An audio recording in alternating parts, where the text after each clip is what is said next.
What's going on, everyone? I'm Matt Harmon. Welcome to the Yahoo Fantasy Forecast, and it is a hell of a day to talk ball. And joining me to do just that is our guy, my friend, the wonderful, look at the company man with the Yahoo Fantasy hat on. Look at that. It's our guy, Justin Boone. Boone, what's going on, man? Well, there is a reason why I'm wearing the hat today. I had a great weekend. Once a year, me and my buddies from high school, from university, we get a big group of guys together. This year we had, I think, the most ever, like 14, 15 guys. It was awesome. It was great catching up. And I finally got some sun, Harmon. The only problem is I can't find the middle ground, man. It's either I'm Casper the Friendly Ghost white or I am red and peeling. And after I showered today, that's exactly what happened. I looked like I was a snake coming out of my skin. So we're throwing the hat on. We're hiding most of that. But yes, also being a company man along the way. Well, I am sorry to hear that, but my brother-in-law once said to me, which I'm sure this is not good health advice, you got to burn it to earn it in relation to the tan. So, you know, like I said, I don't think that's true. Good health advice. I'll send you the link to my face sunscreen, the Korean sunscreen that I use on the face. I don't know if you're doing the Korean sunscreen just yet. But trust me, it will change your life. You will never have the red face again. I burn everywhere else, never burn on the face. Shout out to the Korean and the hands too, because obviously you're doing it on the hands. That's definitely, nobody cares about that. All right, Boone. Nobody cares about my Korean sunscreen takes here, but I will send you the link privately, off air. You've told me a few products over the year here that I've worked for Yahoo.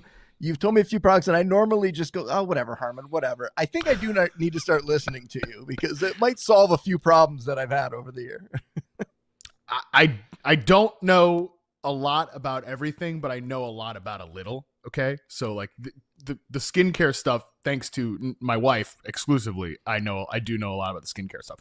Anyways, definitely no one came to this show to hear the skincare breakdown. What they did come here to hear is that we are kicking off our Flip the Script series as we do every single summer here on the Yahoo Fantasy Forecast. This is the first time, though, that Boone is going to be in the saddle for this one. The series, if you're unfamiliar, if you're new, shout out. Thank you for joining us. We try to identify this year's kind of big surprises by looking back at last year's big surprises, essentially like who's going to be this version of last year's this. It's a little bit tongue-in-cheek, Boone, honestly, when I came up with the idea a few years ago, because I kind of think this type of analysis is a little silly, but it's June. This is the time to be a little silly here on the podcast, For sure. And not everything just like copy and paste from last year. That's not really how this works. However, it does give us some good parameters, some guidelines to try to make some of our predictions for the upcoming season. So for this one, we're going to try to look at who is going to be this year's George Pickens, essentially a wide receiver going outside the top 20 wide receivers in ADP that can finish top 5. Spoiler alert, probably none of them are going to do it, but we're at least going to try to see if any of them have a pathway to doing it. But before we do that, somehow June has become a massive news month. June 1st now a massive day of news in the NFL calendar. That's where we're at this point. We had two ginormous trades to talk about some fantasy fallout here. One of them obviously bigger than the other. Of course, Myles Garrett went to the Los Angeles Rams, but the other trade that impacts our lives from a fantasy standpoint, A.J. Brown finally traded to the New England Patriots. The Patriots get A.J. Brown in the deal. The Eagles get a 2028 first-round pick and a 2027 fifth-round pick. Boone, I have admittedly talked so much, written so much, spoken so much about this trade. Even though we all knew it was coming, I've still somehow talked about it way too much over the last 3 days. So I am really curious, and I think the people are probably much more curious to hear what you think about this deal and what it means from all sides in fantasy. But let's start first on the Patriots side with A.J. Brown. What do you think about this? I'm cautiously optimistic, I think is probably the right way to put it, at least for redraft anyway. I think Dynasty, and this might be controversial, but I think in Dynasty, this might be an opportunity to try to sell him high. He is an older receiver. He's going to be 29 this year. Depending where your team is at, if you're a contender this season, maybe a hang. But if you're not, or if you don't feel like you have all the pieces you need on your squad, I think this is an opportunity to move him because I don't know how much he does have left in the tank. I think he could have one really good year And right now I'm ranking him as such. I still have him ranked as a low end wide receiver 1. I think he could come through in a big way. I think he's the kind of guy who's going to be motivated with the fresh start, want to show everybody that last year and really the last couple seasons were just kind of blips on the radar, and he still does have enough left in the tank that he is one of the top wideouts. But I don't think we're talking about him as an elite guy anymore. I think he is going to fall into this offense, into a role that they really needed to fill. And it's not that he's the same kind of receiver as Stephon Diggs, but he can be that alpha that they need. He can be that receiver for Drake May, and he's getting a big-time quarterback upgrade in terms of the fact that Drake May is a much better downfield passer. Drake May is going to take more shots downfield. I think that's going to do well for Brown. But there's a lot of question marks here too, Harmon. Like, I think last year during the season, we were talking about this guy's, was he even the best receiver on his team still? That Devonta Smith was the better fantasy play, at least for some of those weeks in the second half of the season. There's some concerns about potentially his knee. Is that going to be an issue moving forward? Or is that just other teams that didn't get the deal done throwing that out there as perhaps a reason why they didn't ultimately get that deal done? So I think there's some reasons to be concerned in terms of his age, in terms of, the injury, that sort of thing.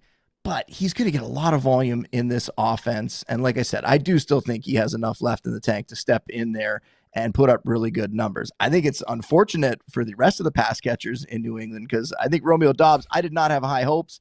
I did not think we were going to end the offseason with him as the number one receiver in that offense.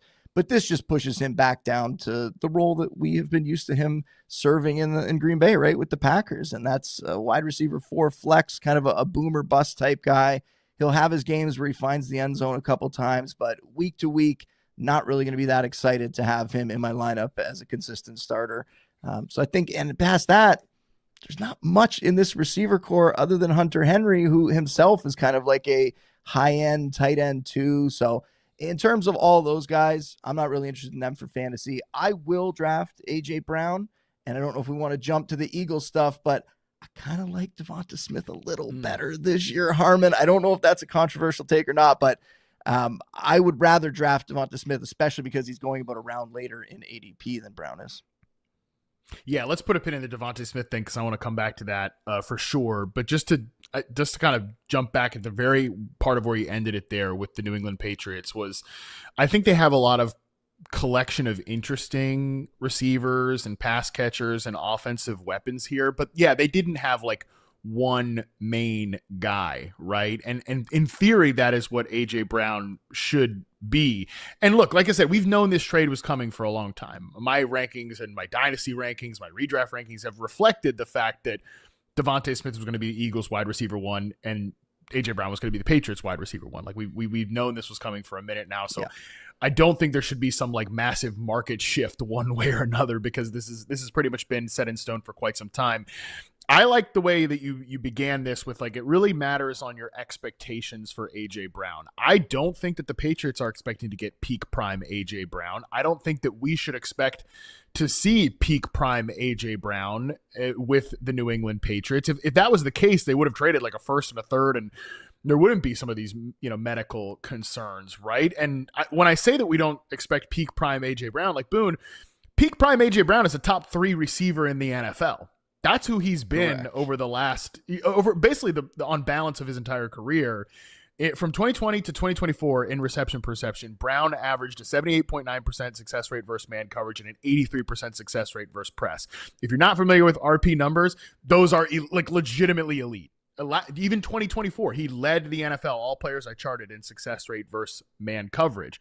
But we did see a dip pretty much across the board last year, specifically on his ability to separate on downfield routes. Now, again, because I've talked about this a bajillion times, I wrote about it in his RP profile, so I won't kind of stretch it out here. His numbers were better in the first half of the year than the second half of the year from a reception perception standpoint. And like, I saw Dwayne McFarland point this out, and this is definitely true. Like, he had the hamstring injury in the first half of the year. He sat out the game before the bye. Then they had the bye week. He comes back, and even statistically, he was much better down the stretch. Even still, though, the player that he was in the back half, I still think was a step down from elite A.J. Brown, but still a very good A.J. Brown. So that's always the difficult part with receiver decline, Boone, is that sometimes we see these guys, you just mentioned Stephon Diggs. He's been a great example of this, that I think he was in decline in his final year in Buffalo, and then still has kind of like aged gracefully, right? Like he's still been a very useful player for the Texans and a really, really good player for the Patriots last year. Sometimes we see that. Other times, to bring up a situation that longtime listeners to this podcast know I got absolutely wrong, was like Allen Robinson with the LA Rams. By the way, in his age 29 season, with a long history of lower body injuries, just like A.J. Brown, which is why I think this risk is important to just acknowledge here. There were some signs of decline his final year in Chicago. I was like, he wasn't happy in Chicago. He wasn't happy with the situation. He was looking for a new contract, didn't get it. By the way, a lot of the same stuff that people will point out about A.J. Brown, like was he given full effort, the whole deal. There was a decline in his RP numbers. I kind of like hand waved it and thought he'd be fine with the Rams. He was not fine with the Rams. Dez Bryant, another example. Like when it was over for Dez. So I don't think that's what's going to happen with Brown. I actually think there are ways that the Patriots can use him to get like a better version of that. But that's just the question here. Like, is the decline going to be a graceful one to where I kind of will still probably have him ranked around wide receiver 15, 16-ish. Like, I'm not going to say he's going to be terrible this year, but I think you do have to just acknowledge those risks as you're kind of analyzing and ranking him for the season. Yeah, I still have him at wide receiver 11. Like I said, low end wide receiver 1. But I think you make a really good point there, right? It's been a minute since we've seen him truly dominating. And when you talk about that fresh start and that added motivation, when he went to Philly, he had that, but he was a younger receiver at the time, right? This is not the same guy. And when he got to Philly, the first couple seasons, over 1,400 yards, both those years. The last couple of years just barely broke 1,000 yards.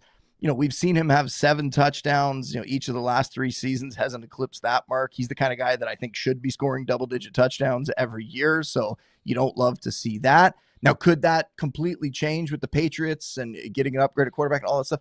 Yes, absolutely. And I will say, too, I was kind of down on Stephon Diggs last season, in part because he was coming off the injury. And yet they played it very smart. They kind of eased him along in the early going of the season, and they got really the most out of him. So I think the Patriots organization is a smart one. I think they will use Brown the right way. They will get the most out of him.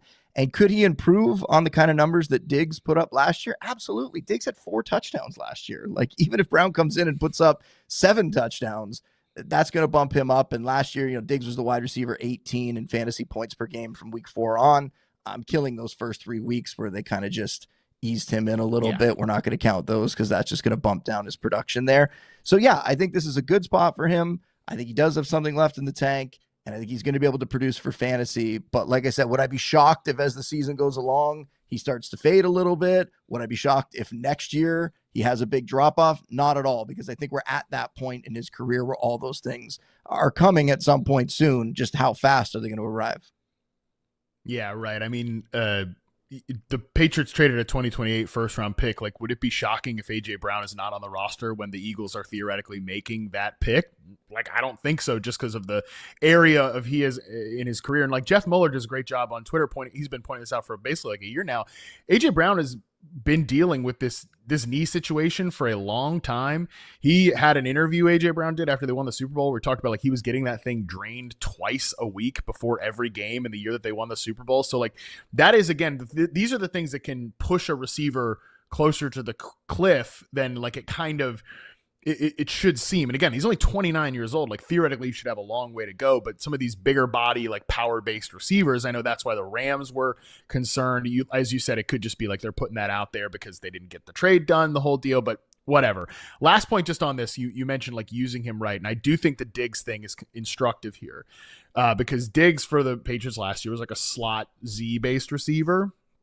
And last time that Mike Vrabel and A.J. Brown were together, long time ago, 2021 NFL season, Julio Jones was the Titans' X receiver, and Brown took a career-high snaps off the line of scrimmage, in the backfield, like in motion, kind of as that Z option. So, and with Romeo Doubs there, like I don't know why like Brown has to be the X and Doubs has to be the guy that moves. Like, what if it's Doubs because he was playing X with the Packers last year? Like Kyle Williams was a sacrificial X receiver when he played last year. Kayshon Boutte was a sacrificial X. We'll see if he's on the roster, but I think that part makes me pretty optimistic about how they could use Brown. But I do want to talk about Devontae Smith in Philadelphia. You said you have, I was honestly kind of hoping we would disagree on this, but we actually have it the same. I also have Devontae Smith ranked ahead of A.J. Brown this year, and I would draft Smith ahead of Brown. So kind of unpack why you have it ranked that way, Boone. I mean, I think he's just been one of these players that's been really overqualified for the position that he's been in. I think he could have been a number one receiver in an offense for a long time here, and yet the Eagles had this just like amazing group of talented players. You can even look at a guy like Dallas Goedert at tight end, who when you'd see either A.J. Brown or Smith or both those guys injured and missing time, all of a sudden Dallas Goedert shows you what he can do and has these absolute monster games, right? Because I think Dallas Goedert's the type of tight end that could be a top 5 fantasy asset if he had ever been in an offense where he was, the number 1 or number 2 target getter, like we see with some of these guys like Brock Bowers and Trey McBride and whatnot. So I think Smith is kind of in that situation where now he's finally going to get this opportunity. He's really in his prime. He's shown that, and it's a small sample size, of course, but he's shown that when Brown has missed time in the past, he can get it done, right? There's been 5 games over the last few seasons here where Brown has missed. And what's happened with Smith? He's averaged 9 targets a game and 88 yards per game. He has been fantastic for fantasy during those games. And on top of that, he's been good for fantasy regardless. Like, I don't think we should act like this is like, just an average receiver. He's been like a top 20 fantasy receiver many times in his career already. He can do this. And to look at him now and go, is it that much of a stretch for him to jump 5 to 10 spots in, potential fantasy finishes? I don't think so. So I think he belongs up there in that conversation with those guys, kind of the back end of the wide receiver 1 range, where there's a bunch of guys. We're going to talk about George Pickens as the show goes on here. Like, there's a bunch of guys in that range that all kind of have some red flags. So I don't think it's that crazy to bump Smith above those guys and to potentially, even though he has some red flags, bump A.J. Brown above those guys as well. Yeah, the funny thing about this show and how we're doing this year's George Pickens, I actually think Devontae Smith is a great candidate as a guy that would theoretically be hovering around, like you said, finish wise in the 20s ish, like kind of low end wide receiver 2 for most of his career, and then leaps up into the top 5 this year. He's actually a great candidate, but because, you and I are going to rank him high and people already, again, knew this was coming and he's going to be the wide receiver 1, he's not going to be available at that level of ADP. But I do like that you're probably ahead of consensus, at least right now, on Devontae Smith. I have him as my wide receiver 11. I do expect him to be better than A.J. Brown this year. And it's for a lot of the reasons that you mentioned that I do think he is, like I say this a lot, A.J. Brown was number 1 in success rate versus man coverage back in 2024. For reception perception, who's number 2? Devontae Smith. Like, he's been like that guy, I think, for a minute now. So he's definitely someone I'm really excited for this season. Yeah, and I think too, and we've talked about it on the show before, I think we're expecting a little more from this passing attack this year with Sean Mannion coming in and being the OC.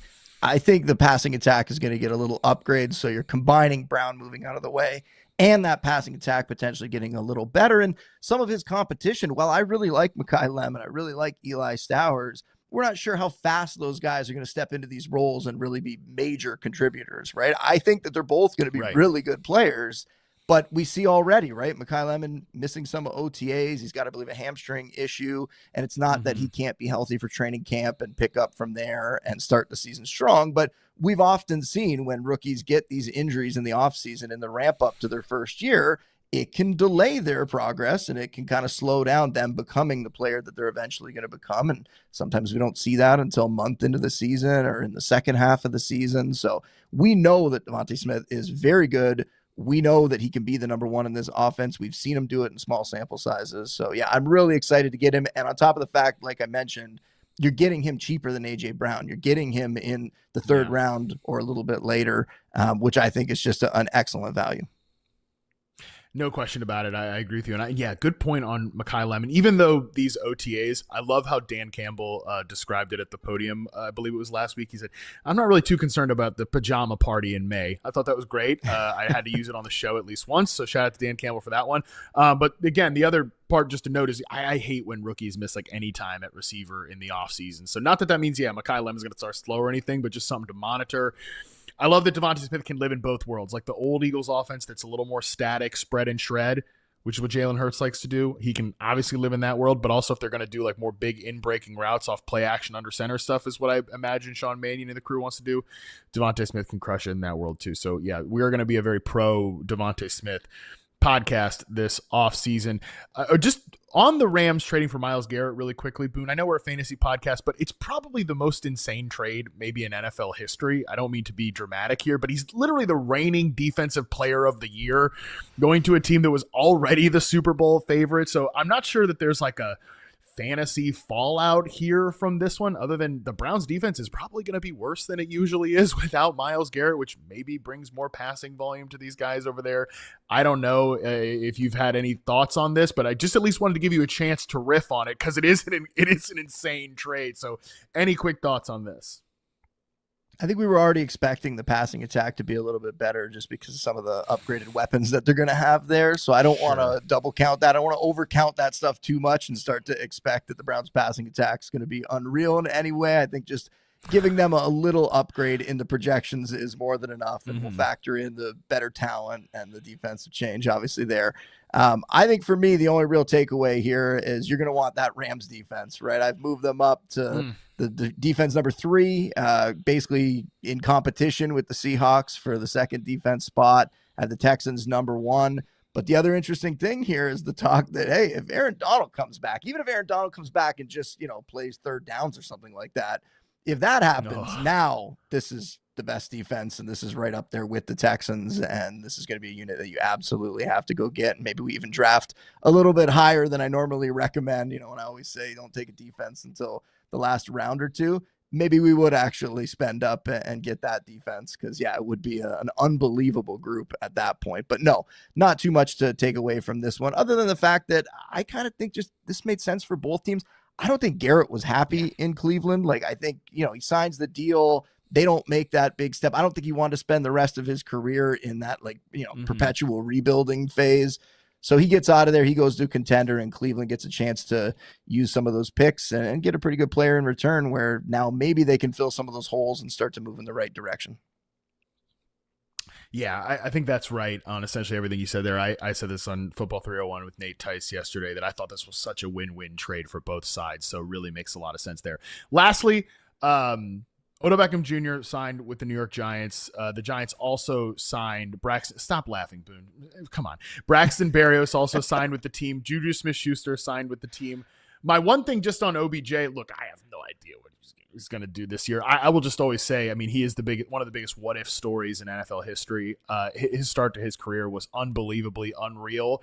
In reception perception, he still owns 2 of the top 4 success rate versus man coverage season. His rookie season, that was 2014, is the first year I did reception perception. It's still the best success rate versus press coverage season I've ever charted. Like, it should have been a legendary career. Those were many, many years ago. It's been a long time since he's been that guy. I don't think there's like a OBJ take here. I think, Boone, if I have to guess, your probably one thought on this is like just still more not ideal news for our guy Malik Neighbors here, that the team feels the need to sign 3 receivers. I know they needed to replace Gunnar Olszewski, special teamer. That's probably like the Braxton Berrios of this. But by the way, none of these guys could make – all these guys might not make the roster. They also have Darnell Mooney. They also have Calvin Austin, Malachi Fields as well. But, yeah, a lot of bodies at the receiver position, except one who is very, very important to the team. Any thoughts on the Giants receiver transactions? The OBJ thing, it's a fun story. We'll be rooting for him. I really hope early in the season, because I think at this point I'm projecting – Neighbors is going to miss time. I think with all the moves that they made, initially I was just worried that he might not be 100%. I think now it's going in the direction where it wouldn't shock me at all if he misses the first month of the season or something like that, potentially even more. But we're going to keep monitoring that one. A lot of the things are lining up here, though, when you see him at charity softball game kind of hobbling around, when we see even more moves. We were worried about him when they were out here getting Darnell Mooney and Isaiah Likely and Calvin Austin. Now they're signing just anybody off the scrap heap. But I don't want to be rude. You're giving OBJ like a lifetime achievement award here for everything he's done. It's awesome. It was a cool career, even though it might not have been the career that we could have gotten from him. But his name value is just so much bigger than what his fantasy impact is going to be this year. And I just worry that, casual fantasy players are going to come back in the summer and they're going to start to draft, and they're going to see that name later in their draft, and they're going to go, oh my God, I can grab Odell Beckham and put him on my bench. And what if he's still Odell Beckham? Like, the guy is going to be 34 years old this year. Yes, he has some moments. You're going to see practice highlights. You're going to see some cool catches. I think the best we could hope for is if Malik Neighbors misses the opening month, he gets out there, he catches a couple touchdowns, they're highlights, everybody gets excited, he gets that kind of victory tour, and that's probably going to be it. Once Neighbors comes back, as long as he's anything close to healthy, they're going to go with these guys. They have a bunch of other guys that are better than Odell Beckham at this phase of his career. And I know we have the graphic here where Beckham's on the starting lineup. Right. I hate to say it, he's probably not going to be on the starting lineup, right? I think that Malachi Fields would hold that spot with Darnell Mooney and with Calvin Austin, because the other thing about this is Darius Slayton is also hurt. He's been a guy that's been with the Giants for a long time. That's a good point. He's been a good contributor. He's probably not going to be available. So they did have to go out and get a bunch of pieces. This is a really fun one, but in terms of fantasy impact, I've picked him up at a couple places on very deep dynasty leagues, like 14 team roster, 34 man, like that sort of thing. But other than that, I'm not taking him, not even in best balls, like a late round pick. I just don't see it. And if I'm wrong about that, if I'm wrong about the 34-year-old receiver coming in and making a big splash, I'll be the first one to just admit that and clap for him and be excited. That I'm not too worried about him making a big fantasy impact this year. Oh yeah, anything that Beckham gives us this year, like I don't need to be invested in that from a fantasy standpoint. But like I'll find joy in it because it's awesome. Like I don't need a level of investment on my fantasy. Honestly, same with AJ Brown, to bring it back to that. Like I wrote this in the piece that I did for Yahoo. I desperately hope I'm wrong about any concern, and I hope he is like top 3 AJ Brown, and like I will find a lot of joy in that. Like that's how you access your happiness beyond like fantasy football stuff here, I guess. But yeah, so if Beckham does anything, that'd be awesome. But I think the big takeaway is just like, not continued bad news on Malik Neighbors, who obviously I'm with you. I don't think he's going to be available at the start of the season. And frankly, at this point, like I'll be surprised if we get the best of Malik Neighbors at all until 2027. I mean, it's just like that's where we're at with this very complicated knee injury. I'm in the process of updating everything this week, and I put out my updated redraft rankings yesterday. I put out my updated dynasty trade value charts today. I even bumped him down in dynasty because I'm expecting that value is going to take a dip here because of the injury and because we're not going to see his best, at least early in the season. That's going to cause his value to drop a little bit. And at that point, we'll probably be yelling at everyone to go and try to trade for him in dynasty because I still expect a really good career. Let's hope that there's no situation here like Odell Beckham, where we end up seeing, Neighbors not reach his best because of injury. But yeah, I think he's going to be back and fine eventually, but I think the value is going to drop before then. And right now in redraft, I'm just completely staying away. I don't even want to take chances. I'm not looking for an injury discount or anything like that with Neighbors. I'm just looking at this season as potentially a lost one where maybe in the second half of the year, we see him start to contribute, but is it going to be 100% back to form? I don't even feel that confident about him getting back to that. So it's just an unfortunate situation all around.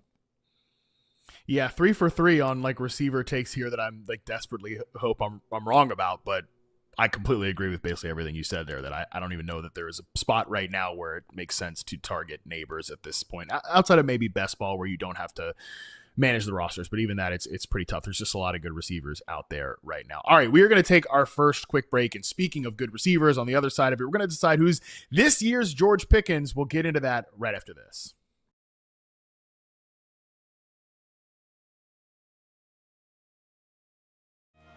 Going to go to the bench here at quarterback after 4 interceptions by Rubinu. This is Donovan Porchery.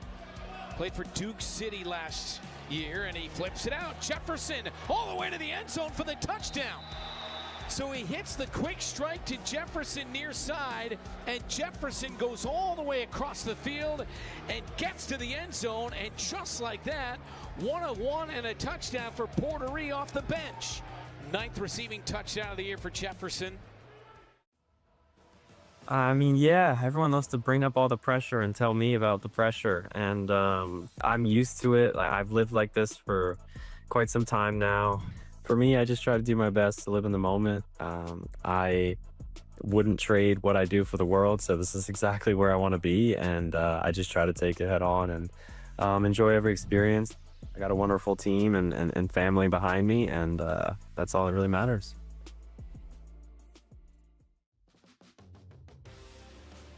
what about the pre-fight talk? Do you feel like there should be a line? I mean, can we look at it like comedy? I think that would be awesome. You think that would be better? Even well, if you're I talking think about if moms and stuff. I mean, that sucks if someone did, you know? Like, yeah. Okay. I think, like, building up to it, like, if you and I were standing across from each other and we were going to fight, you'd probably say a bunch of stuff you really don't mean. You kind of let it go after 5 rounds in a ring with someone. Orlando, 1 timeout left, but the game comes down to this right here. 4 feet away from the goal line in the win. It's DeLore to throw, near side, pass caught over the wall.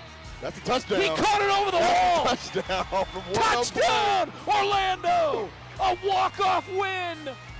As dramatic of a finish as you will ever find, and a walk-off for the Pirates. Wow, what a finish in Orlando. All right, we're back, and as mentioned, it is our first edition of Flip the Script here. We're trying to identify who's going to be this year's George Pickens, and essentially, Boone, I think let's take a look back at what happened with George Pickens last year. He was outside the top 20 wide receivers in ADP for a long time. I think he was like almost like a wide receiver 30, wide receiver 29. Producer Colin has here that he finished wide receiver 22 ADP in the preseason. He finished as wide receiver 5 overall, wide receiver 6 in points per game.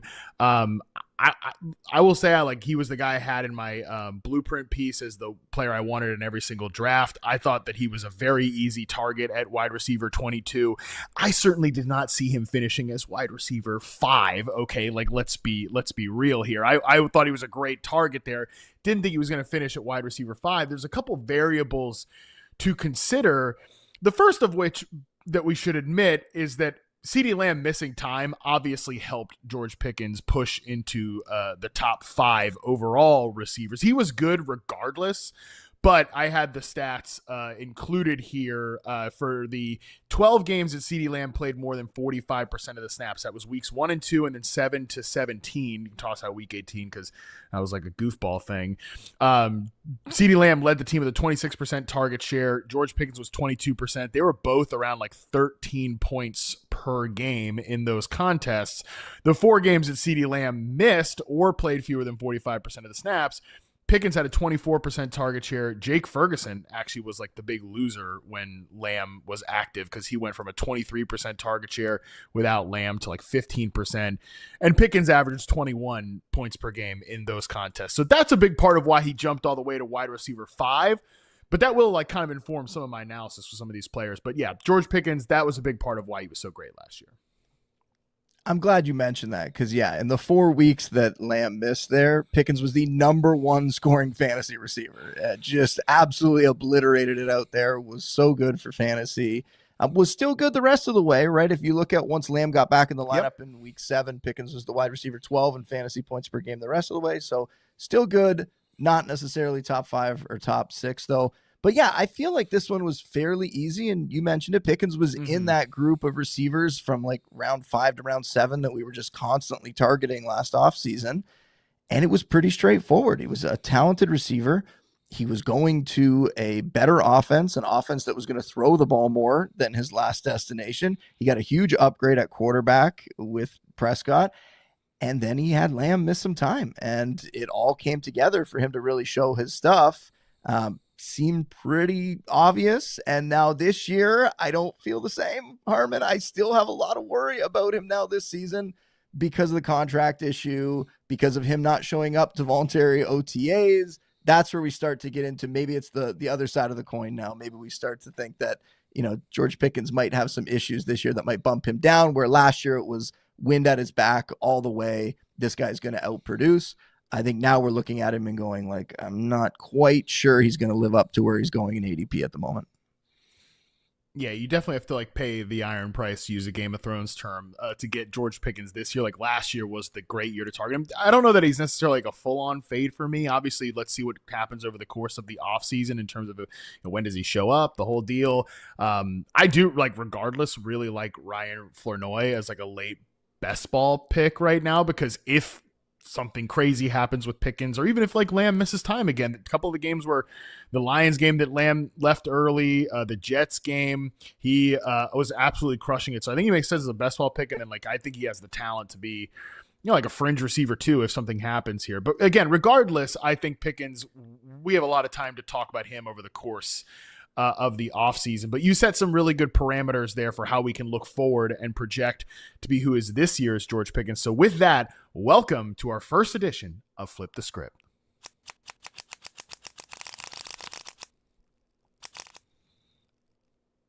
All right, so Boone set some really good parameters here on the George Pickens thing. And again, the rules for this, and Boone, there are strict rules, okay? There's strict rules with these with this exercise, okay? Because I take this very seriously.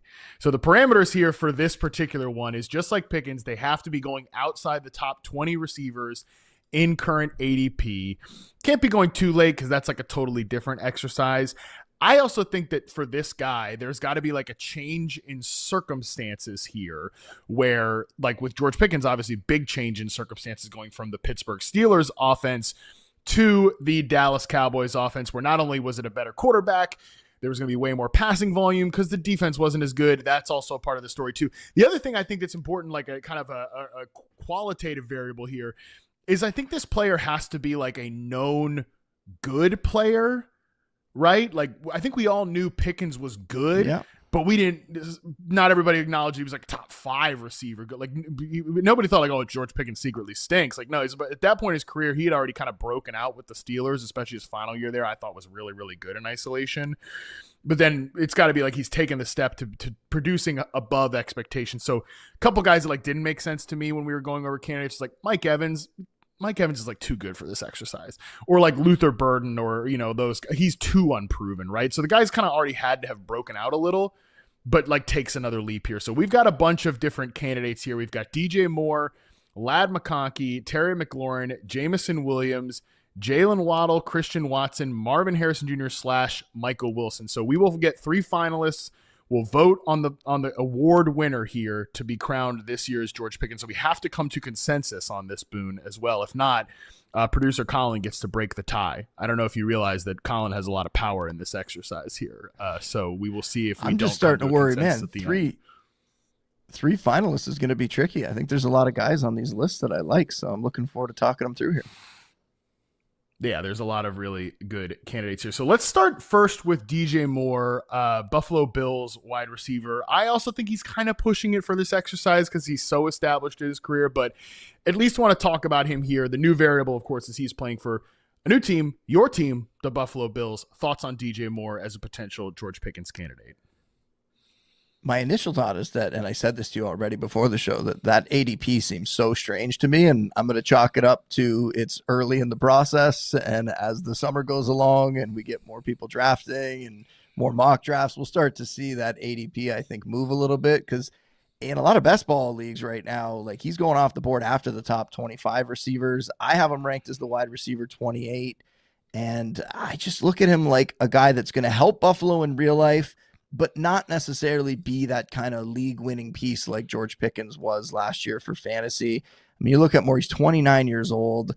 He's seen the production decline, right? The target competition in Chicago got a little bit better. He got a little bit older, and he just wasn't that same guy anymore for fantasy. And you look at some of his best years of his career was when he was the dude, when he had to be that number one guy.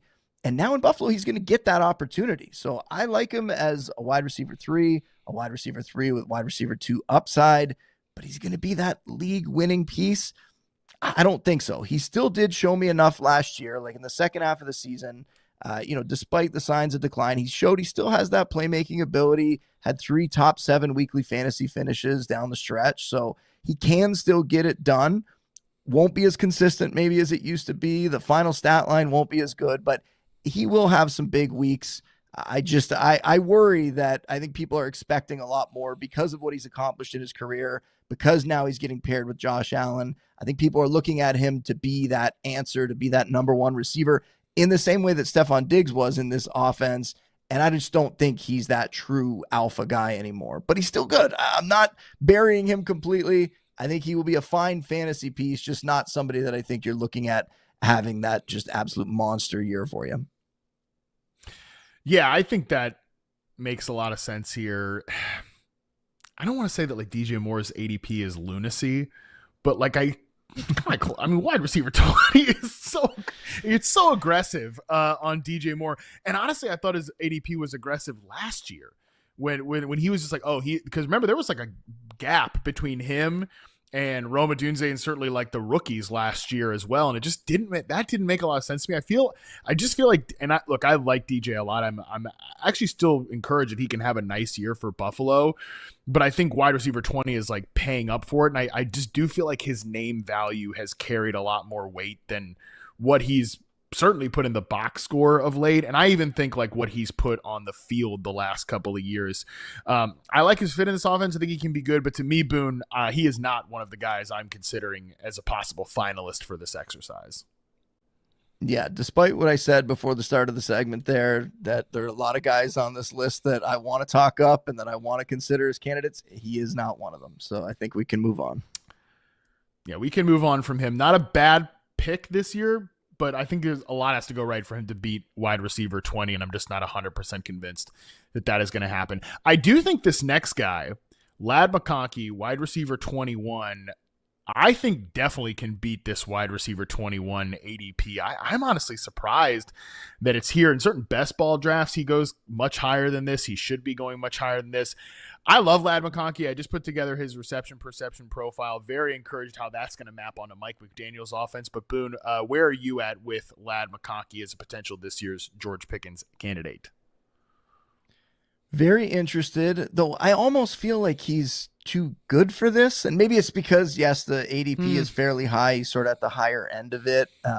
But yeah, this is a really interesting one. I feel like so much conversation has occurred with this offense, and we've done a lot of it talking about Mike McDaniel being there as OC and the improvements to the offensive line, the interior of the offensive line, and getting those star tackles back, all that sort of stuff.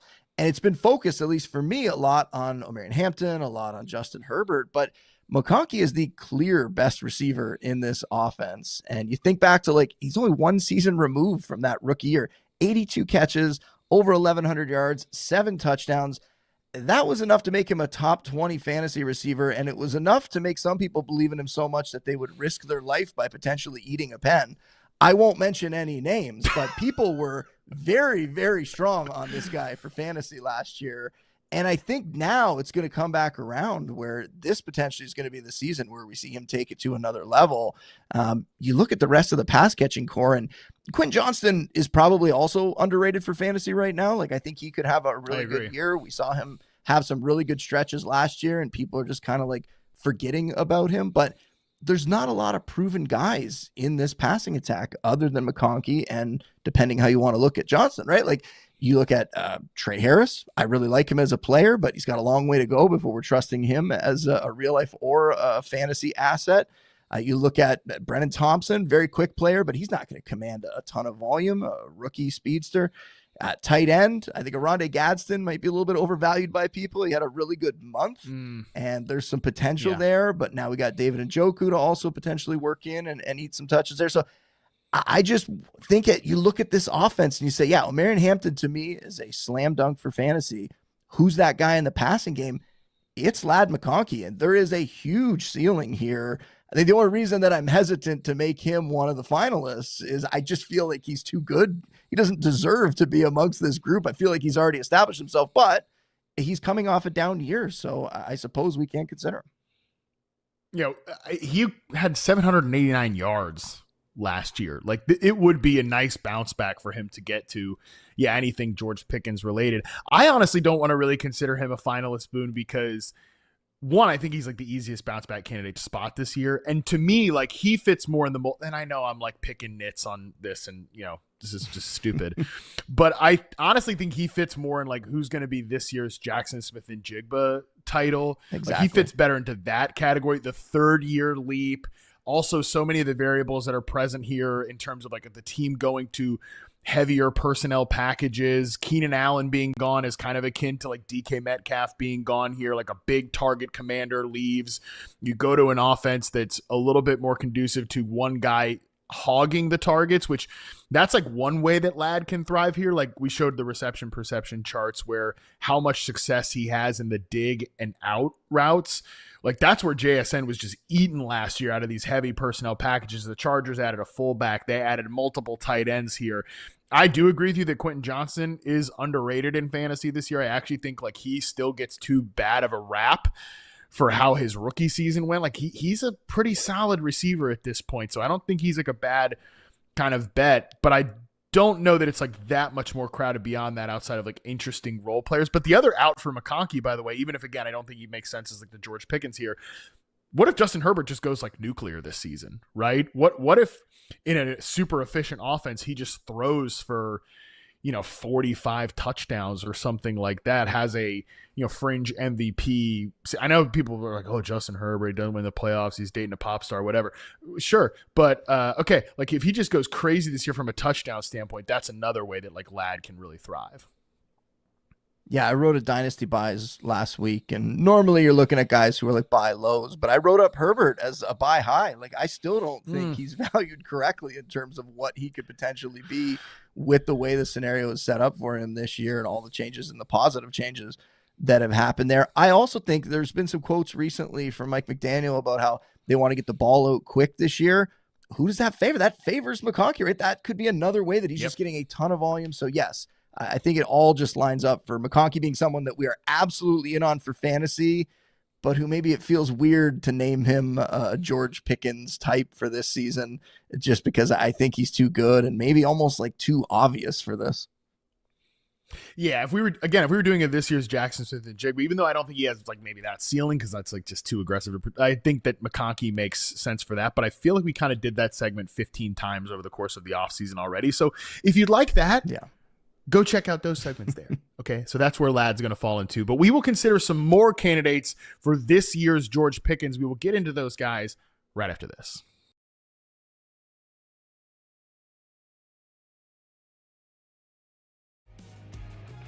Does Orlando win it in overtime, or does this instant classic continue?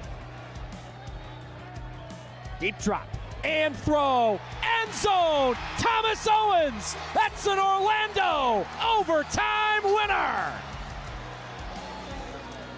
That is the most decorated receiver in the history of the franchise. Of course, he's the one to end it. I was honestly like going through the free agency process for the first time, kind of like, taking it how it came to me. Had, different teams calling me up, and I felt like the Bills were the best team to help me reach my goal of winning the Super Bowl. They've been so close in the past, and as a organization, they want to get over that hump. They want to, hold up that Lombardi trophy, and that's something I wanted to do. So our goals and our visions align with that, and, I felt like it was the best spot for me. There were rumors that this was going to happen before the draft, that Jadarian Price was going to end up going to the Seahawks at 32. I think you can make a very strong argument that you could take Price as early as the 106. That might end up getting you in trouble, but I don't know if I feel that strongly about some of the other players in that range. There was not many other depth charts like across the league where there's just a smooth sailing spot to that running back one position. Right across the street from where the Giants and the Jets play, we've got professional football indoor. The run up in the left-footed kick is on the ground and picked up by an up man for the Rattlers. It's Ronnie Brown. Brown out across midfield and a great run down the boards to the end zone. Touchdown, Brown. What a start in the IFL Cup. Huge high hop, and he just absolutely had a nose for the end zone down the wall. All right, we're back. We're continuing to roll through our candidates for this year's George Pickens here on our first edition of Flip the Script. Our next guy here, Justin Boone, one of the ones you fought to include in the segment here, Terry McLaurin, wide receiver 24. The variable for him is it is a new offensive coordinator, David Blau, got himself a big fat promotion from assistant quarterback coach all the way to offensive coordinator here. I gotta say, I'm excited about Terry McLaurin this year, but you wanted to fight for him to be included in the exercise, Boone. Tell us why you're excited about Washington wide receiver Terry McLaurin. Well, I get the concern about him and why his ADP might be a little lower than what we saw a couple years ago. It's his age 31 season. He's coming off the lowest output of his career. It was just a bad year, and recency bias, that's what's in people's minds. But it was really just a bad year across the board for the Commanders, right? Jaden Daniels was hurt a bunch of the year. McLaurin had the contract issue that he goes out, he misses 7 games. It just was all around bad.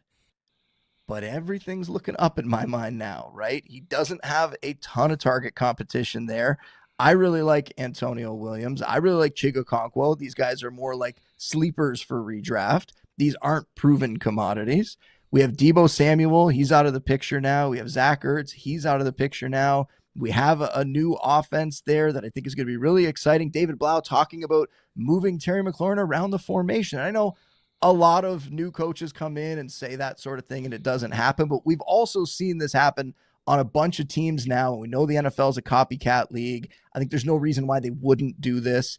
Makes complete sense to me. And if you look back, we're just 1 year removed from 87 catches, over 1,100 yards, and 4 scores. He was the wide receiver 14 in fantasy points per game in that first year with Jaden Daniels when Daniels broke onto the scene as a rookie. So I think we have a lot of things pointing in the right direction here, Harmon, for McLaurin to go from being drafted as a fringe low-end wide receiver 2 to potentially putting himself back in the conversation as a wide receiver 1. And I think that fits the mold. Aside from going to a completely new team, which is what Pickens did, I think the situation is really setting up for him to have a better scenario, a better environment, and a much, much better fantasy season, and something that's going to resemble that 2024 campaign and not the terrible year we saw from him last year.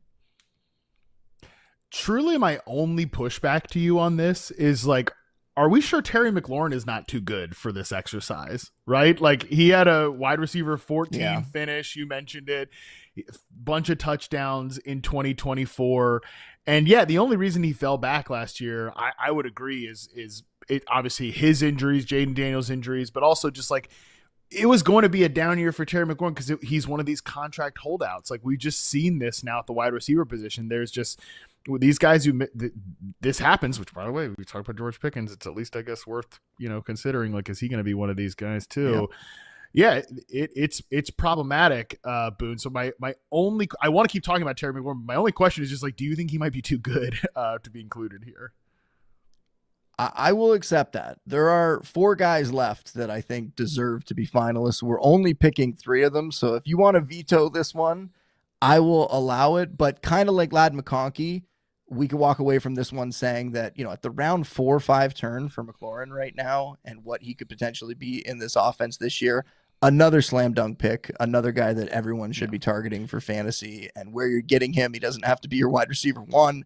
You're getting him as your wide receiver 2, your wide receiver 3 in that range. And he's the kind of guy that I think could swing your season if he has another year like he did 2 years ago. And that's what I'm projecting for him this year. Yeah, let's not completely rule him out as a finalist because this is the rules of the game here. We don't have to make that decision right now. We just got to get to 3 finalists when we vote on 3 finalists. So I don't say we got to rule him out here. I just, if he gets ruled out, it's only because he's too good. And that's why I love this ADP at wide receiver 24. It's one of the best values on the board right now. Easy slam dunk.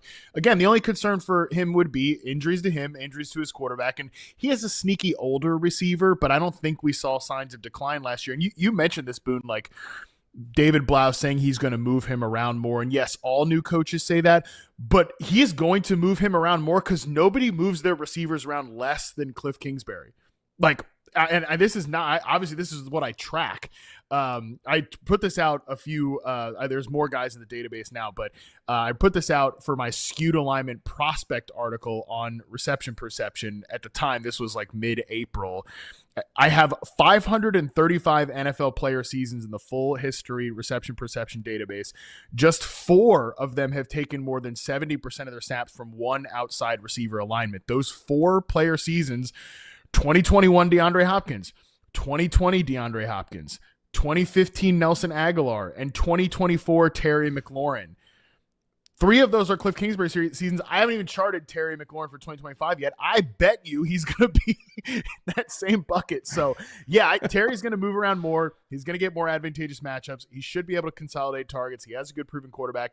And, like, on that consolidated targets point, We were just talking about it during the break. There's a warrant out right now for Brandon Ayuk's arrest for speeding. So like he's the guy that people expect to be on this roster. We'll see, baby. What we're going to see is a lot of Terry McLaurin targets. So it does sound like we are both in lockstep here that we will be ahead of consensus on wide receiver 24 for McLaurin. Agreed. And when it's all said and done, we'll see if he's in the mix. But it feels like maybe McConkey and him will miss out for being just too darn good.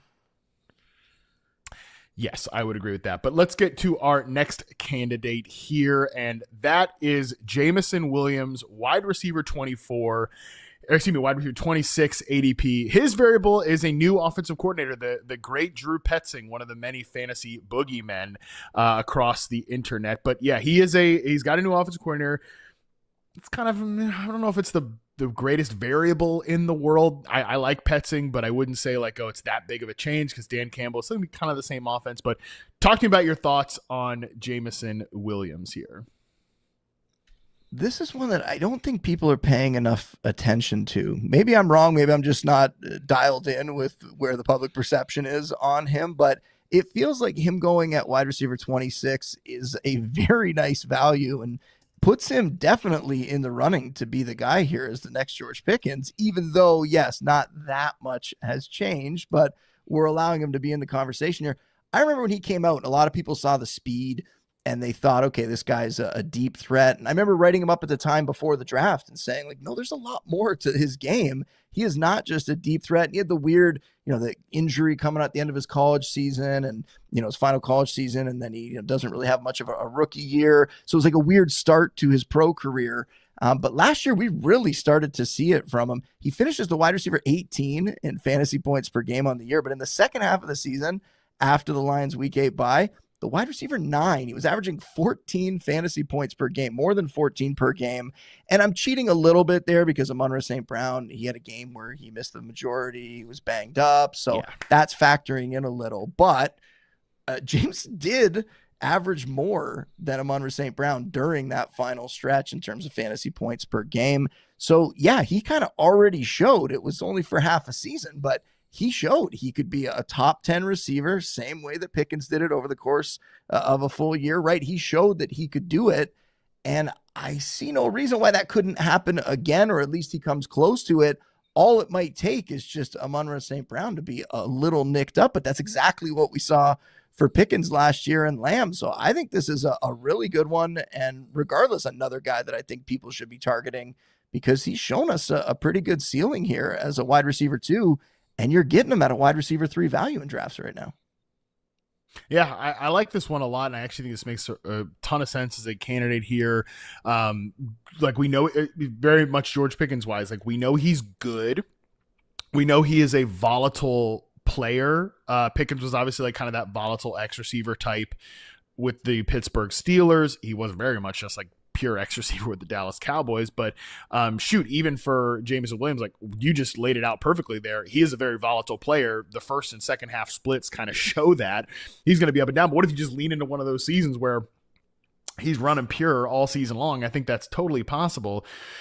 My one concern would be that there are a lot of mouths to feed in this offense, whereas with Dallas, like it really was. And again, to go back to the data from the start here in the 12 games that CeeDee Lamb played, it was 26% targets for CeeDee Lamb. It was 22.5% targets for George Pickens. Nobody else higher than 15%. I think that Sam Laporta probably too good for that. I think, like Jahmyr Gibbs probably too good for that. Even Isaac Tesla, I don't know, he's going to have a bunch of targets, but he's going to get into the mix here. The way that I think this works, though, for Jameson Williams, Boone, is if the Lions' defense is really bad. And they have some injuries. Brian Branch banged up. Kirby Joseph is still dealing with some injuries. Cornerback play kind of up and down. There's definitely there's some good players over there. It could go one direction or another, but that's how it worked out for George Pickens, too. We haven't mentioned that in the variables here, that like the Dallas defense being atrocious was a big reason why they had so much passing volume. So I do like Jameson Williams as a potential candidate here. Do you feel good enough for him to be a possible finalist? Yeah, I really do. I really think he should be, in terms of also like Pickens being good, but maybe people don't realize just how good he is because he hasn't had like that absolute blow up campaign.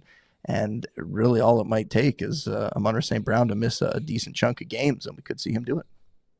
Yeah, he makes a lot of sense, like in that exact variety there. And I agree with you. Like I think JMO at times has been kind of up and down, but I really think he's gotten better and better every single year in isolation, which is exactly what I said about George Pickens last year. That there's proof that he got better every single season with the Pittsburgh Steelers here. So I like it. I think he will probably be one of our finalists for this. But that is going to do it for us here on the Yahoo Sports Network. If you are watching along with us on YouTube, though, we're going to take our final break of the show. When we come back, we're going to run through the rest of our candidates for this year's George Pickens. We will get into that right after this.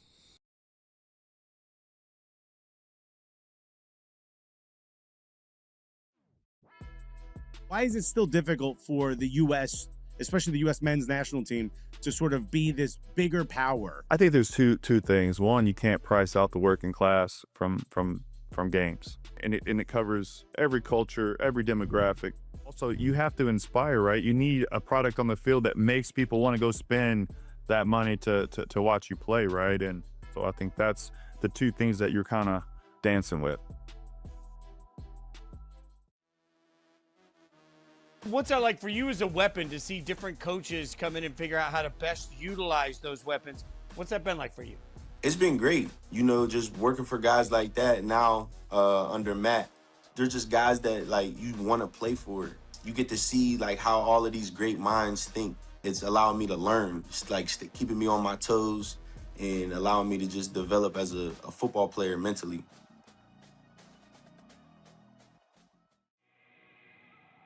Is there any part of you that's like, this may not be worth it anymore? I did it. I proved my point. This is not fun. Let me go focus on other parts of the business and other parts of your life.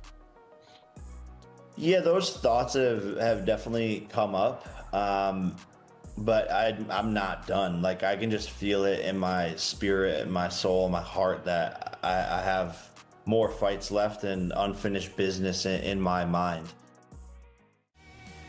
Sunday Night Football on Yahoo Sports Network. And Cook the squib kick. Tomas across the 10, cuts it at the 15, at the 20. One guy to beat, inside the 10, cuts it back 5. He's in! He's in! Touchdown, Nighthawks!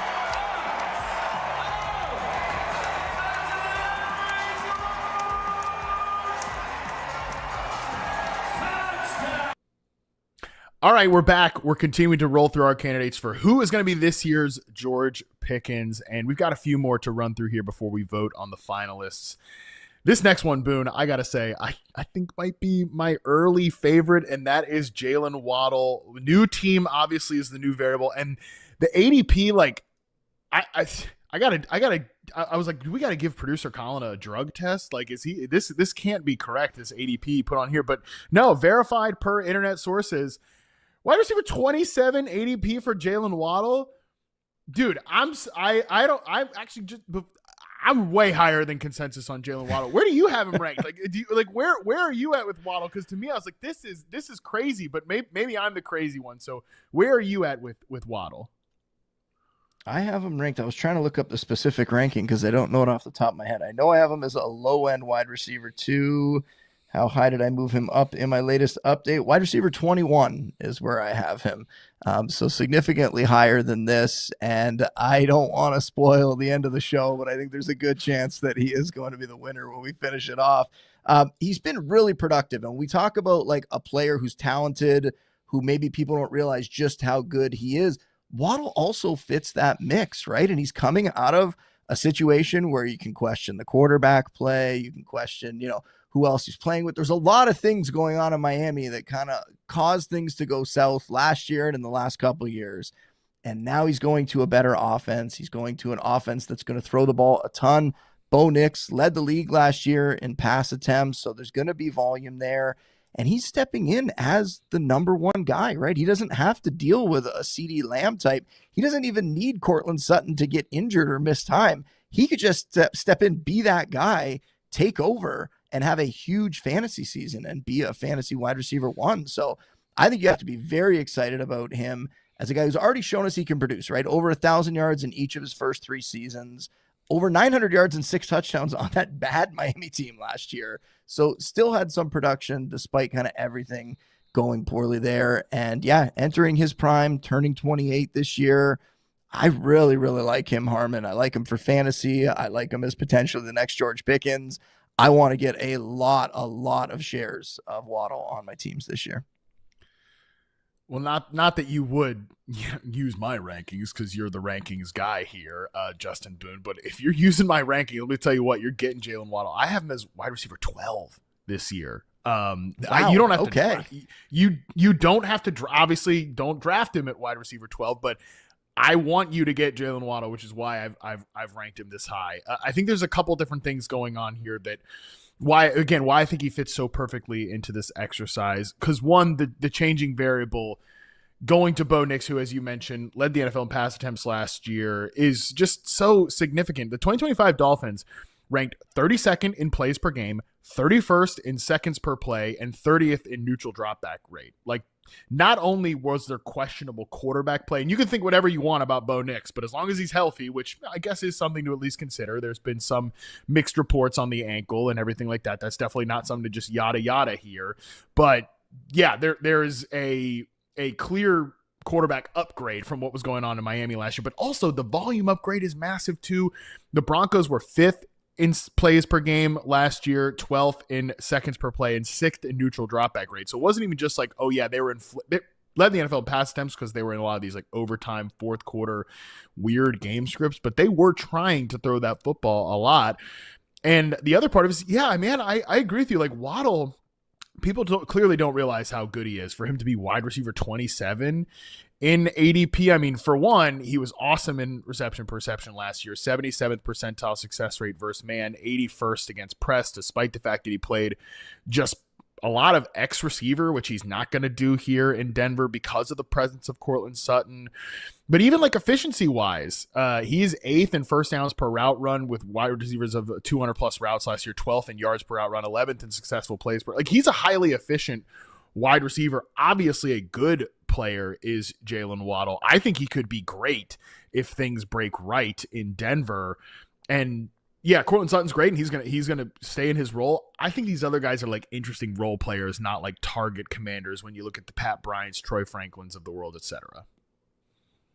And really nothing from the tight end position. Like, I'm not worried about Evan Ingram. No. Like, maybe Justin Jolie, the rookie, will come on at some point, but I'm not expecting that to happen right away. And even if it does, I'm not expecting him to get a ton of volume that's going to factor into a guy like Waddle. So yeah, it's a great setup for Waddle this season. And maybe as the summer goes along, that ADP will adjust. But normally right now, like we talked about at the top of the show, like sometimes best ball ADPs right now are a little more accurate than they are elsewhere. And even best ball ADP has them at wide receiver 25. So we are both much higher. You a lot higher.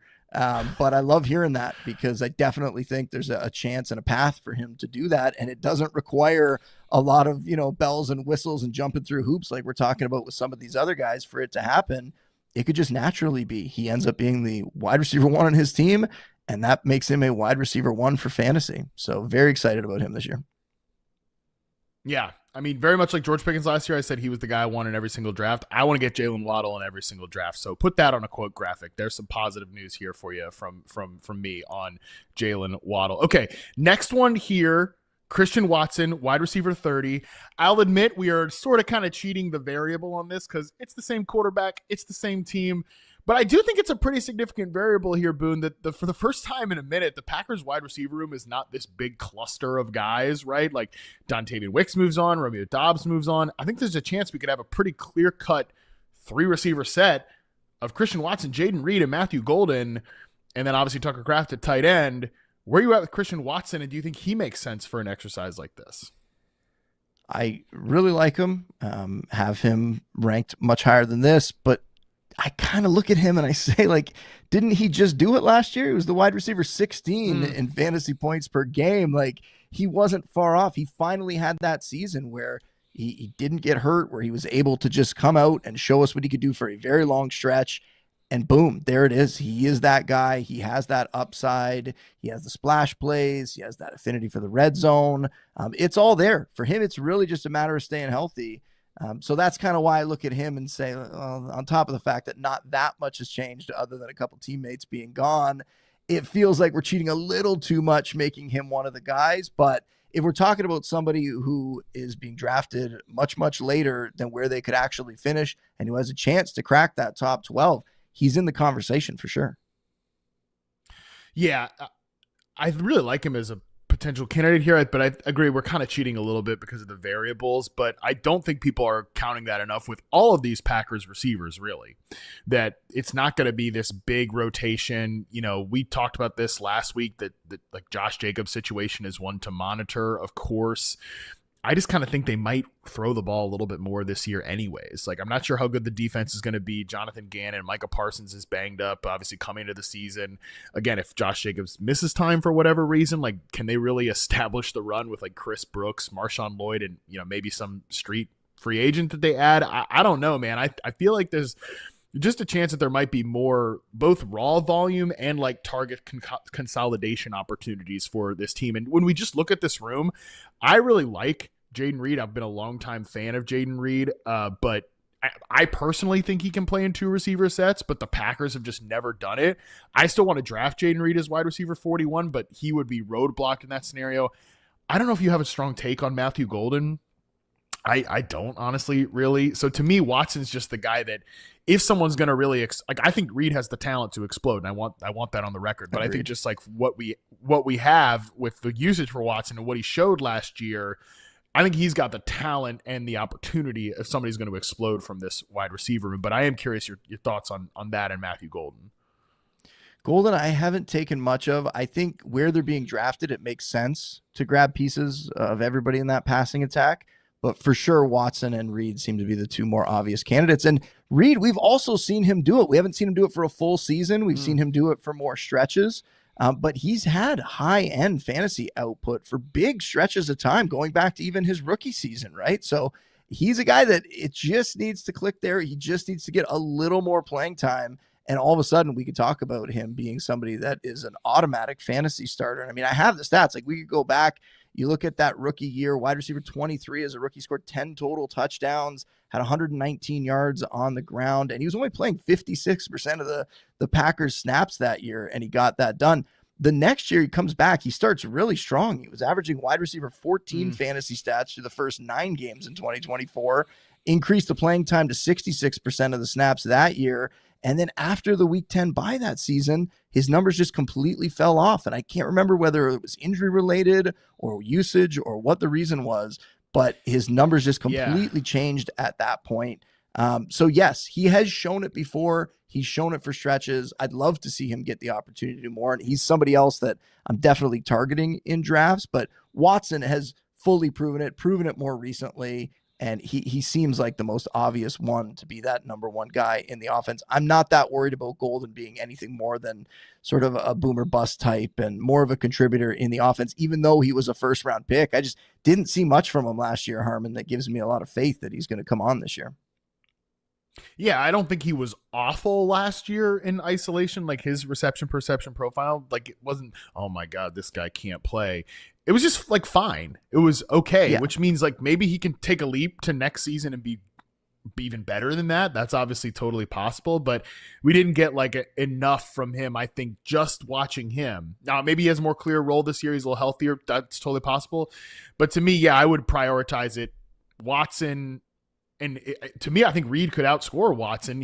You mentioned the playing time. Like, that's why he was so volatile in that year, because like 60% of the snaps is just not enough. Like, we need him up to like 70, 80%, something like that. If we got that, I think he could be the guy. But right now, I know Watson is going to be on the field, and he was just so much better last year than he's ever been before.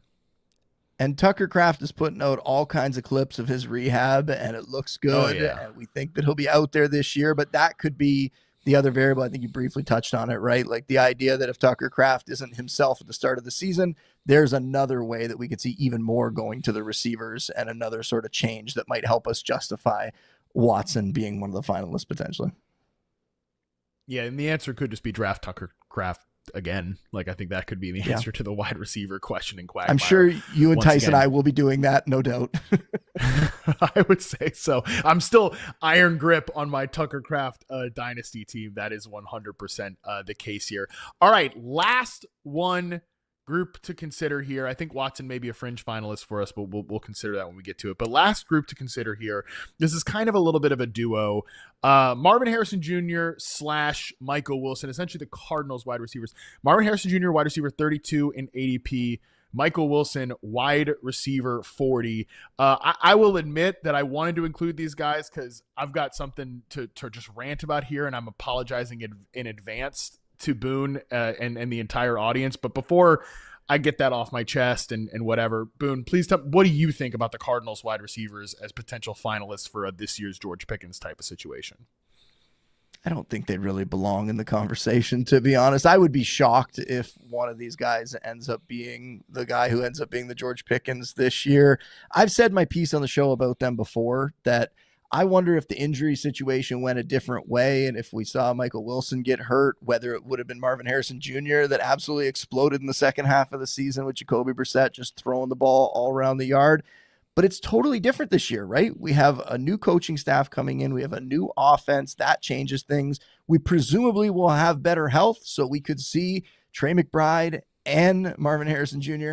and Michael Wilson all out there fighting for targets. And in that scenario, at least in the old offense, Michael Wilson was the one that just kind of fell by the wayside. And we saw Marvin Harrison Jr. be good, but not great for fantasy. And we saw McBride be good and really good, but not quite the elite producer that he was in the second half of the season when Marvin Harrison Jr. was out. But really, Harmon, when I'm on the clock and these names are there, all I keep thinking about is the quarterback situation. I like Michael LaFleur coming in. I like the potential for the offense to get better.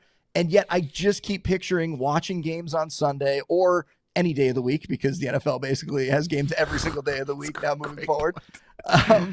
But I keep thinking in my head, do I want to watch more Jacoby Brissett, who threw the ball a lot, volume was great, but still wasn't like a great quarterback. And Carson Beck, I don't have a lot of faith in. And Gardner Minshew is a journeyman who I don't think is going to help these guys get where they want to go fantasy-wise. So that's kind of where I'm at. I've shied away from drafting, the two receivers really because of the uncertainty, but also just because of that quarterback situation and Brissett being upset with the contract. We don't know when he's going to show up. There's a lot of things that make me want to go, you know what? I'm just going to step away. I don't want to get involved in this. And that leads me to believe that I don't think either of these guys are going to be the George Pickens in 2026. I don't think either of these guys are going to be the George Pickens of 2026 simply because it's way too crowded here even for that. You know what I'm saying? I mentioned that Jake Ferguson was the big loser when, that sounds mean, but the big loser in terms of target share when CeeDee Lamb and George Pickens were on the field together. That's obviously not going to happen for Trey McBride. I also don't necessarily think it's going to happen for one of these wide receivers either. So yeah, to me, I think that they don't really count for this, but I don't mind taking shots on them at ADP because I think both these guys are good, and I think the offensive change is going to be good for these guys. Now, if I would agree, if Jacoby Brissett was in camp and learning the offense and the whole deal, I'd feel a little bit better about it, although he's a veteran and he should be fine. But it is just kind of, that situation is odd. I feel like it's going to end with just, hey, we gave Jacoby Brissett a $5 million bonus and cool, let's keep it moving. But I kind of wish that had happened by now. I wish the Cardinals could just be normal for 5 seconds, Boone. That would be nice, and that would make me feel a little bit better about that. Don't you agree? If Brissett was just in camp, that would make me feel a little bit better. Yeah, and the situation's just getting worse, right? Myles Garrett showing up in the division, things around them and the teams around them are making really smart moves, and the Cardinals just don't seem to quite be on the right track, but hopefully they'll get there soon. Okay, where I do think, and this is where my rant is going to come in here, because I said this to James Coe several hours ago when we taped our show. There's 5 or 6 things that are just driving me crazy in wide receiver world right now, and which is why I certainly need to take a vacation because my social media habits are so bad. I can, which we're going to get into, and I am going to be off for a few shows here because I am going to be on vacation. So luckily, I'll be able to clear my head of nonsense like this driving me crazy. But I have to get this off my chest here somehow, or I'm going to explode.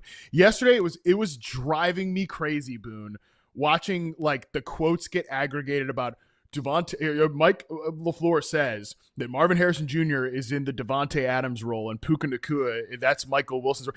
He never said Puka Nacua role. He never said Devontae Adams role. And Theo, I think Theo does a great job. We're showing his tweet on the screen here, but that's not, I don't blame him for this. I blame the aggregators who take this. And also the big thing that was driving, this honestly wasn't even driving me crazy about this, but what was driving me crazy, Boone, was like, oh, Marvin Harrison Jr. And if people in the comments want to light me up for just like not letting it go on Marvin Harrison Jr., that's fine. Take me to task, whatever.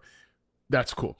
But what, just like, well, it's Marvin Harrison Jr. just in the sacrificial X receiver role. It's going to stay the same. And I'm not going to say I blame myself for this, Boone, but maybe I do. Maybe I should blame myself for this because I like not being an X receiver is fine. It's actually good to be an X receiver, like the outside on ball play. Not every X receiver is a sacrificial X receiver. Okay. So I think we've jumped the shark on a term that I came up with. All right. So I want to maybe apologize for that. That's part of my rant. But the other part of what I want to say here is that when you actually look at what Mike LaFleur said about Marvin Harrison Jr., I think is the more important thing than he's in the Devontae Adams role or the Puka Nacua role. So I'm just going to, Boone, if you want to go and get a drink during this or do anything else, that's totally fine. I wouldn't blame you. You want to mute me? I also think that's fine. But I'm going to read from, this is Coach Speak Index in his Discord. Greg does a great job. And if Greg, I'm giving out your information here live on the air, I apologize. But I'm going to read it because it's really good. This is the exact quote from Mike LaFleur on this. Quote, on Marvin Harrison Jr. as more of an X receiver or slot, his profile would be that of a typical X receiver. They come in all shapes and sizes, but just kind of that lengthier body that can play on the outside. But what's unique about this system? Not just the Arizona Cardinals, but the systems that run something similar. You can move them inside and out on a whim, just in terms of our formations and our motions and all that kind of stuff. You don't want to say that you can protect them by bringing people inside, but you can just utilize their skill set in different ways. So he is our X receiver, but you can move him around where sometimes he is and sometimes he's not. On Harrison and Michael Wilson, how they complement each other. This is Michael LaFleur. Like I said with Marv, typically with our X receivers, let's just say Devontae Adams last year and Julio Jones in Atlanta. Didn't see any Julio Jones quotes, by the way, in the aggregation. Interesting there. Those typical X guys aren't necessarily just next to the core very often in terms of playing in between the tight ends and in between the tackles. This, you look at that, would be more of the Z receiver with Michael Wilson, who's a little bit more of a compact guy. Those guys are in a little bit more comfortable playing in the C, in the B, in the D areas where you can insert for safeties. When Budda Baker comes down, you're going to have one or two of your receivers that are going to handle that stuff. You think of Puka Nacua. Yeah, all that cool stuff Puka does with the ball in the air, but it's really all the cool stuff he does without the ball. So that's where you kind of see some of that same stuff from a guy like Michael Wilson. Like the Puka role he's outlining there is like as a blocker. So all these like fantasy accounts outlining like, oh, he's going to be in the Puka.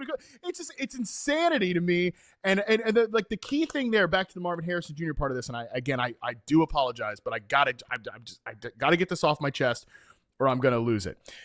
The idea there, what he's outlining, all the motions and everything, it's like he can be an X receiver at the snap of the ball, but because of the motion from a guy like Kendrick Bourne, he's like, you chart him as the X, but then he becomes this like slot receiver. That's the key here, is the motion there. In addition to the fact that like Marvin Harris Jr. last year ran a go route, according to True Media, on 21% of his routes, same as his rookie season. Devontae Adams is like 16%. So that's the lack of sacrificial part of it. It's the route tree change, an 18% in route rate for Devontae Adams. It's like way less than that for a guy like Marvin Harrison Jr. So I think the system is like everything that Mike LaFleur outlined there. It's good news for Marvin Harrison. I saw it being taken as negative. I don't know if any of this is going to work out for fantasy, whatever. Obviously, freaking Carson Beck, Jacoby Brissett, the whole deal, whatever. But I maintain that Marv is a better player than he's credited in isolation, and I love the usage that was outlined for both of these Cardinals receivers, because I do think like Michael Wilson could be pretty cool doing some Puka Nacua stuff. Not just like he's not going to be Puka Nacua, but some of the blocking, some of the toughness, some of the in-breaking routes, because Michael Wilson is a dog too, and I think these guys will be interchangeable, which is essentially what Mike LaFleur said. Nobody cares about the Cardinals. Nobody cares about anything I just said there, but there you have it. Had to get that off my chest. That is not true. I think a lot of people will be interested in hearing that, but you did talk for a long time. Grab yourself a drink, take a second, and never apologize for going ISO ball, because I feel like I do that all the time where I'm talking forever and I see you just kind of looking at me going like, when is he going to shut up? So it's fine. Always never go off that, whenever fine. You got something like that. Please do it. I will say too, and it goes back to the point that I was making at the top about Harrison, right? That if the injuries had gone a different way, we might have seen him have the much bigger season, because before he got hurt, he was the wide receiver 28 in fantasy points per game. He had 5 top 24 finishes in his 10 games before injuries kind of derailed his season. So he was good. He wasn't great for fantasy. I think that's where I keep coming back to. Is the potential still there for him? Yes, he's young. He could get better. He's getting a new offense. Eventually, maybe he will find a quarterback of the future that he can pair himself with. I think the potential is still there for him to be good and maybe even reach a fairly high level. The problem was the expectations coming in were so high that a lot of people feel burned, and any chance they can get now to put him down, to paint him in a bad light, they seem to do it without wanting to leave that door open for him still reaching some sort of high in his career. What I keep coming back to is I think he could be a good receiver. I think he'd be a good fantasy asset. I don't think he's going to be that superstar that people thought he was coming out. But I will also say, Harmon, hats off to you, because I brought this up on the show before. People these days do not click on articles. They do not read the context. They just look at the headlines. They look at what's aggregated, and they go from there without being able to form their own opinion on the actual quotes and the actual reporting. So everyone, what Harmon just did there, please do that. Do it with fantasy football. Do it in politics. Do it in every phase of your life. When you see headlines and you might go, hey, that's a really strange headline. That's surprising. Maybe I should click the story and read through to see if that's actually what they meant. Harmon just did the work for you there. But I think that's a very important life lesson, to always go through and read and make sure you're forming your own opinion on stuff. Yeah, a little media literacy lesson there. We didn't know we were going to get that here from Justin Boone, so I love that. So yeah, moral of the story, just to close the loop here before we vote on our finalists, 2 things that I would just say, like, yeah, one, you mentioned all that context. I can't say it enough. Definitely subscribe to Coach Speak Index. Great job beyond the aggregation stuff. You follow him on Twitter, of course, but I would encourage you, just like I do, because I just read his work live on air. Subscribe and get the Discord access, because you can get this stuff on every team. So that's great. That's going to make you a better fantasy player this summer. Maybe we'll try to get Greg on one of the shows here. The other thing I would say too, just that whole 2024 class, after doing the charting, Boone, man, all those guys were just so unlucky with injuries last year, and weirdly like drops too. And I'm kind of ready to buy back in on almost all of those guys this upcoming season. So they will, I'm sure, be a course of conversation over the summer for us. But we have to vote on our finalist here for who's going to be this year's George Pickens. It's not going to be any of these 2024 drafted receivers. Who do you think? So Jameson Williams, Jalen Waddle, definitely 2 of our finalists. Terry McLaurin, Christian Watson. I'll let you pick who the third finalist should be here. I think it should be McLaurin, just because Watson did it more recently. Yeah. We saw him put up the bigger stats last year, where at least McLaurin had the down season that he can bounce back from, where Watson's going to be going from wide receiver 16 in fantasy points per game to a top 10 or top 12 guy. Doesn't seem like that big of a stretch where McLaurin, but I agree. They both kind of are, there's an asterisk next to both of them, whichever we include. I'm with you. I think Terry McLaurin's a better player and more likely to have that kind of season. So I'm with you. Let's put him in as the finalist. All right. So rank them most to least likely to be this year's George Pickens. Give me your order of preference between these 3. I mean, I think because the McLaurin Watson thing, whoever that is has to be third. So I'd have McLaurin third. I'd have Jameson Williams second, though I feel like he fits a lot of the criteria. And then Waddle has to be the guy for all the reasons we said, that he almost like to a T fits the Pickens situation in terms of changing teams and quarterback upgrade and more volume in the offense and all that sort of stuff. But he has one thing that's even better than what Pickens had, and it's less target competition. So I don't see how you can't be excited about Waddle going to Denver and what he could do this year. And I certainly think a top 12 finish is within his range of outcomes, and very impressed that Harmon is already ranking it like that, because that's a little more confident than I am about it. But that's another reason why people should have some faith, because if Harmon feels that way about a receiver, get on board, folks. Well, I was right last year on Pickens, so I'm going to be wrong this year on Waddle. That's just how these things go. But no, I agree with you in that. It's only because Terry, and I'm going to rank Terry ahead of Jameson Williams, from a draft perspective. But I think for this exercise, it's the order should be the exact order that you had it. I would have it this way as well: Jalen Waddle, Jameson Williams, Terry McLaurin. So our winner for this year's George Pickens. We don't even have to have Colin break a tie here. So the lack of power for Colin continues in this one. We'll see if he has to break a tie in future episodes. Our winner of this year's George Pickens, it is Jalen Waddle. Yeah, wide receiver 12. I'm going to have to stand on business on that one. I'm going to have to stand on business to keep it all off season, have him be that guy. So yes, Jalen Waddle. We are going to be a pro Jalen Waddle podcast. He fits the bill so well. Just people do not understand how good this guy is, and that is the thing I want you to take away from this conversation. Before we go, I got to let you all know that the all-new 2026 Soccer Pick'em game is here at Yahoo, just in time for the world's biggest soccer tournament. You make picks each round, earn points, and climb the leaderboard. You play solo. You create a private group with your friends, or you can join a public group to play with other fans, or you can even join our Yahoo Sports group to see if you can beat us. You can join at yahoofantasy.com/soccer pick'em. Folks, big news here, all right? Big news. I'm going on vacation. Clearly, after that little rant I had about the damn Cardinals. Dude, I ranted about Drake London's contract like 3 hours ago too, so that's 2 rants in one day. Never been a better indication that somebody needs to get off the internet. That's the thing. I need to get off the internet. I love chart and film. I chart film all day. No, I'm not burnt out on that one bit. I need to get away from social media for a little bit. So I'm going to be on vacation, which means it's Boone June, baby. That's right. We've got a branding campaign for these next few weeks on the pod, Boone. You're going to be doing the hosting duties, and you're going to be bringing in a ton of great guests. So very much looking forward to see what you do with the show while I am gone for a few weeks. Yeah, reaching out to some friends in the industry who are going to jump on. Really appreciate the first 3 people I asked. They all said yes. And it's people that I've potted with for about a decade now, going back to my old show. So I'm excited to get a chance to do it again. And buddy, it's big shoes to fill, man. I had to go out and get some top dogs in the industry here to come in for 3 weeks. And I'm excited that these guys stepped up. So yeah, can't wait to do it. Should be really fun. Excited for you to get some much needed time off, and that we will come back in the summer and we will get everybody ready for the season, man, together. And yeah, it's going to be another awesome year.